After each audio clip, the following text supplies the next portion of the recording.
Hi, I'm Alex from PySpiders Rajajinagar.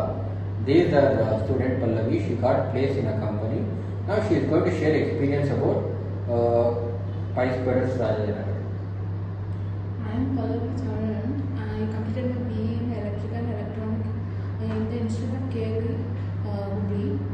And I am a 2024 pass out batch. I am with a CGPA of 8.29. I joined here in the month of June 22,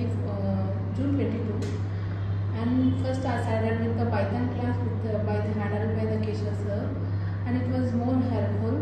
And in the boot camp, I improved myself with the communication and presentation skill, and it was more helpful. And we handled with the SQL by the Murali sir and the web technology by the Umashankar sir, and I attended the aptitude class which was held by the Selva sir. It was so good that I was even not knowing any basics of the programming language.